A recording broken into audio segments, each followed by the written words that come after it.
We've got another big new game on the release radar. It is V Rising, the new game from the studio that gave us Battlerite. If you've not checked out Battlerite is a really, really fun game. It is brilliant.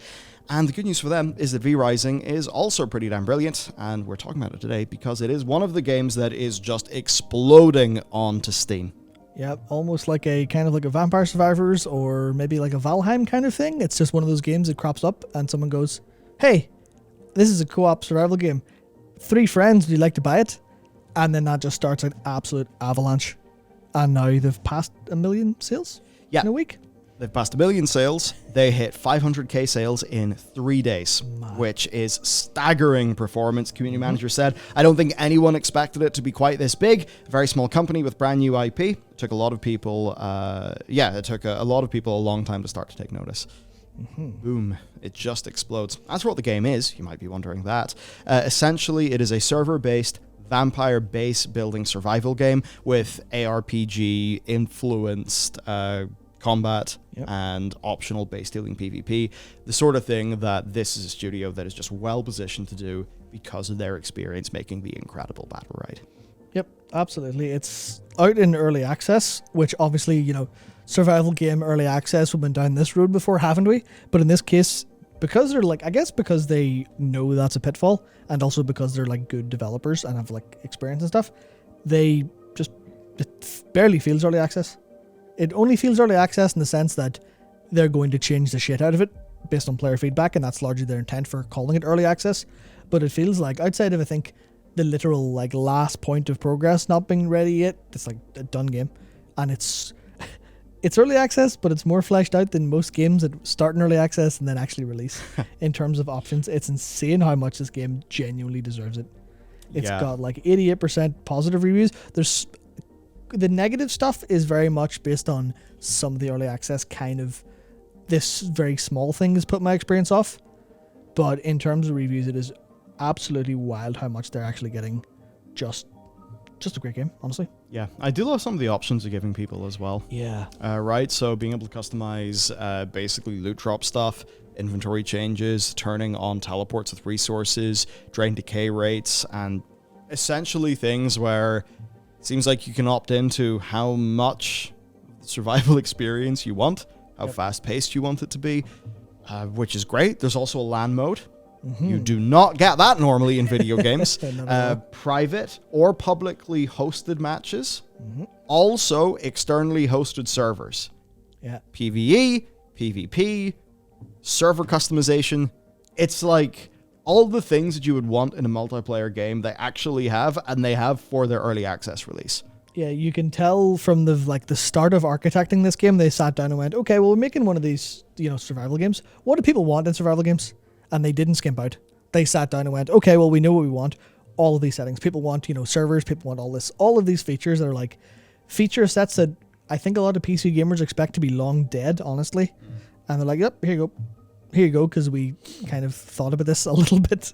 Yeah, and just give a quick little rundown of some of the points of criticism that people have that are kind of less just jank, but perhaps could be things that will be changed because that's how they've positioned their early access. Essentially, progression being quite linear, where loads of game progression systems are tied together, which for some people means that rather than it's just, extremely horizontal and you just do whatever the hell you want, it does feel a little bit more like, do A, do B, kill C, do D, etc., etc. So that's one point of criticism. And then for some people, they do not like how progress is tied to a server. Yeah. Now, I imagine that's going to vary. There are people who... Isn't it Valheim where you have... Character portability, yeah, so there's a lot of people who are going to want that. Yeah, for sure. But also there's a lot of people who kind of want the server to be a bit more pure, if you know what I mean.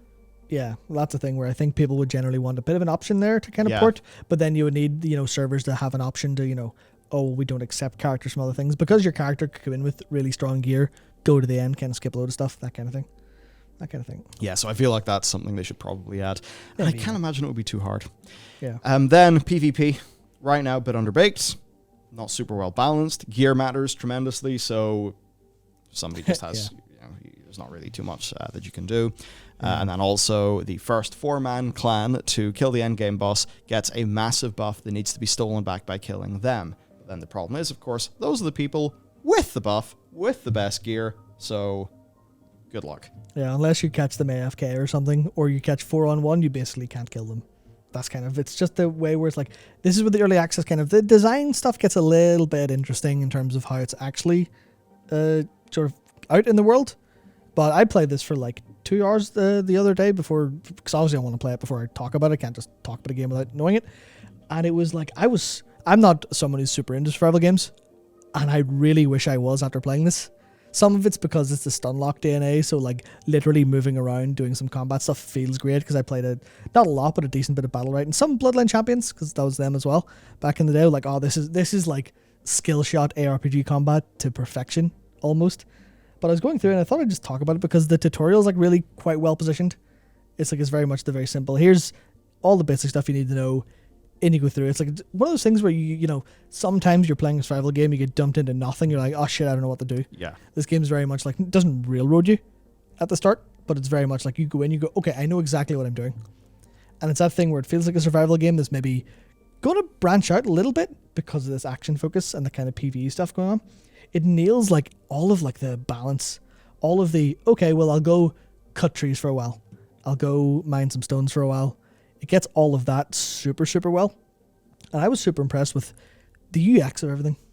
And that's where I think like so many of these games that are like super hyper popular come out of, maybe they're experienced devs, but not really experienced as a team. Or maybe they're experienced because they worked in other studios and then they come in to play a game or make a game rather. And it's like, okay, we have to build our tech from the ground up. But you can tell these dudes at Stunlock have a lot of stuff going on already. And they can just kind of completely fire in what people want and need from these games. The same way all those server settings are there. You've got all of the inventory management tools that like you probably want realistically. You've got, you know, quick buttons and stuff wherever you're putting stuff into crafting things to automatically craft for you. It's all that really, really nice stuff. And then the combat's just, I mean, it's a survival game, so it's not going to be super incredible. Yeah. But I was fighting a boss that was a frost archer, because there's these PvE bosses that you like, because you're a vampire, you track them down by the smell of their blood. So I was chasing down this frost archer so I could absorb her frost powers and also learn how to make a tannery for leather. Not quite sure how that makes sense, but it was part of like the progression thing. And I was like, I forgot in the middle of that fight. It was the first time I was literally challenged, but I forgot I was playing a survival game because I was sitting using my skill shots, using my like teleport dodge away, trying to avoid all these like AoE pattern stuff that was happening because it's just Battlerite DNA. And I was like, man, this game is really exceedingly fun. But the thing, more than anything else, is the vampire flavor. Because it's a vampire survival game, right? Mm. Everything you could possibly think of for being a vampire, in at least in a survival world, not like Vampire the Masquerade when you're in like a public setting, it's there. The day-night cycle, it's reversed. Because in a survival game, at nighttime you need to make fire to stay warm. Sunlight, you can see everything. Night, monsters come out. The exact opposite here. You can't go out in the daytime because you're a vampire. But the way that's done isn't just, oh, it's daytime, fuck you. It's, oh, it's daytime, you need to be in shade. So they have the sun actually moves across the sky. Objects actually physically block the sun. So you can get through like you can get through the forest by hopping from tree to tree and staying in the shade. But if you're cutting down those trees, then the shade's going to go away. So you need to be super careful about where you're cutting down trees, where you're mining rocks, where you're moving, where you're fighting during the day, because the sun will kill you if you're out in it for like, I think it's like maybe 4 or 5 seconds of being exposed before you start to take really heavy damage. And there's stuff like the blood mechanic as well, where you need to fill yourself on blood, that'll drain and you'll die. But different, you basically do that by getting an enemy low and then feeding on them. But everyone has different types of blood. And that blood is kind of like a subclass you pick. So if you're fighting a creature, you drain the blood from the creature. It fills up your blood, but it also gives you the subclass creature for extra move speed. There's rogue stuff, there's warrior stuff, there's probably stuff further on, but it is just absolutely dripping in flavor. And all the base buildings around building a like gothic Dracula-esque castle. It's honestly just one of the most, when you think of a game and you have all of these ideas and you're like, oh man, obviously, I think a lot of gamers do this and sit around and go, oh, my perfect game would be this. I would have all of these things. All these things would be super flavorful. They completely nail it. It's just, if you want to be a vampire in a survival setting, V-Rising is fucking wonderful. It really makes you feel that in a way that I was just, that kind of like childish joy you get when you play a game. I was just like, oh my god, I'm darting between bits of shade in the sun. I'm hiding behind a rock and trying to like make enemies come around behind the rock so I can kill them, but they're staying out in the sun because I can't come out there. Oh, this is really cool. This is really fun. Man, that's incredible. Yeah, it's great. It makes me think that like ARPG or like MOBA style combat, it feels so good. Yeah. And is it often only really used within a few genres, but maybe it could be used in more genres? Like here it is working really well in a survival game. Yeah, for sure. It just makes you think, doesn't it? Yeah, it's a lot. It's like, it feels in some ways similar to the just left click kind of stuff. But then because they have a combat background, they're like, okay, well, you get a weapon, it has a Q ability. Because what an example is like a copper spear. Most of the weapons just have like a click.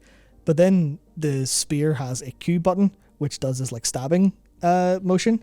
But you can interrupt it at any time with Q to do like another final thrust to push away.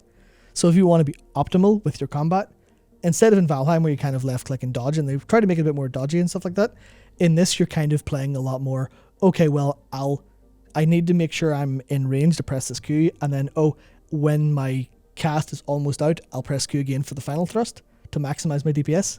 And it's all those little bits of ARPG combat, like, oh yeah, okay, yeah. I'm kind of min-maxing my damage output and stuff like that. And there's a whole... I didn't even talk about it, but there's so many like abilities and stuff like that you earn through killing PvE enemies.